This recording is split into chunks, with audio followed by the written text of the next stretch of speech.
This is Johnny Lewis. Thank you for continuing with me for the rest of this presentation. Sorry for that change in video feeds. How can this decision be implemented with the greatest care and attention to the concerns of all stakeholders?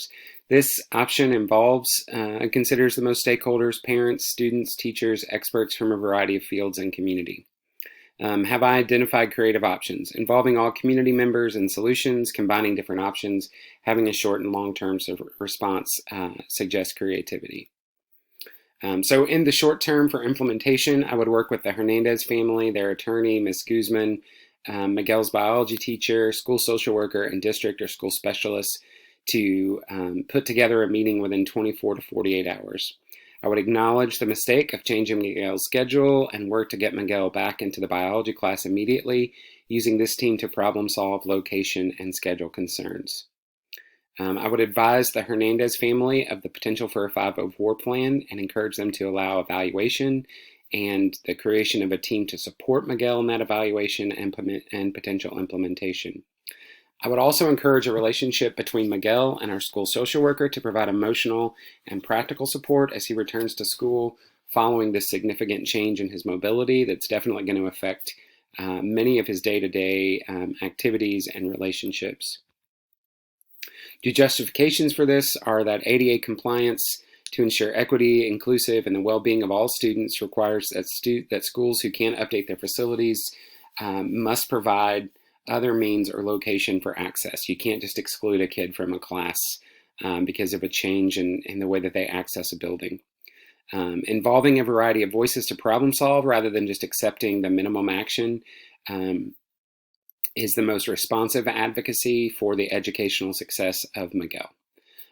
While it may not be required by law, the social work support for Miguel is necessary to ensure that his emotional well-being is supported. And while evaluation is necessary, it is likely that with the loss of major bodily function of walking, Miguel is going to qualify for and need a 504 plan. So you definitely want to offer that to ensure that he has equitable access. And then a long-term response, create a team to identify and problem solve issues related to inclusion and access for students with disabilities at NHS.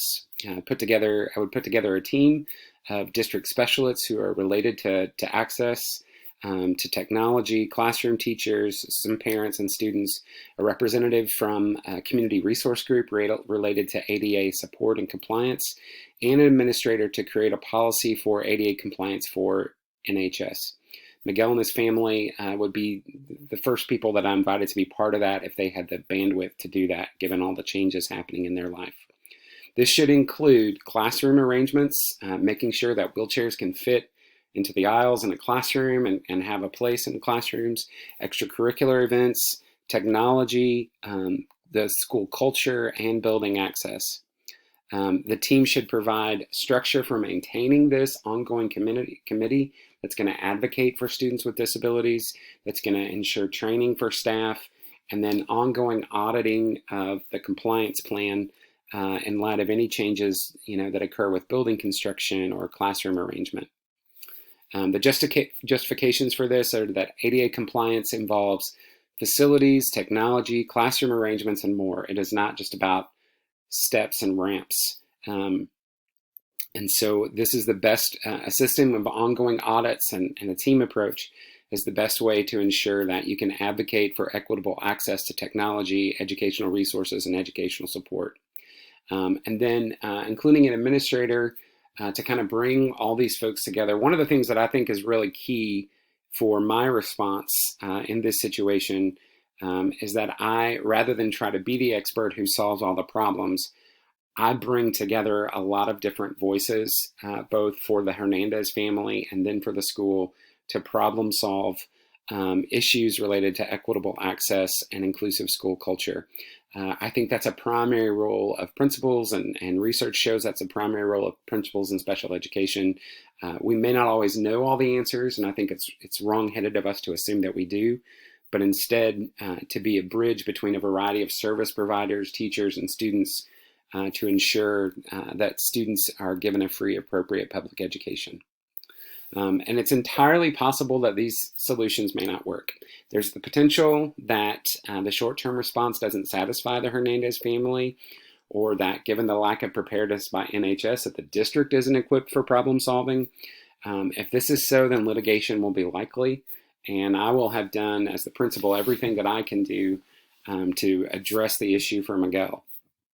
If that's the case, I would still do my best to provide access to this biology class for Miguel and to continue working on a long-term solution. It's possible that the faculty, in regards to the long-term solution, may not understand the need for addressing compliance issues that affect their schedule, that could affect the way they leave their desk in their classroom, or other systemic changes related to inclusion. I'll need to model these things as a leader.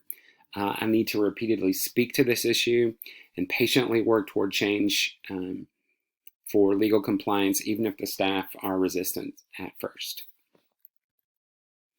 And so then for reflection, this assignment will influence my decisions as a building leader. It increased my awareness of the legal ramifications for lack of training and planning related to equal access. It made me more aware of ADA requirements, and it gave me important problem-solving tools related to access, inclusive school culture, and team problem-solving approaches. These are the resources that I used for my presentation. Thank you.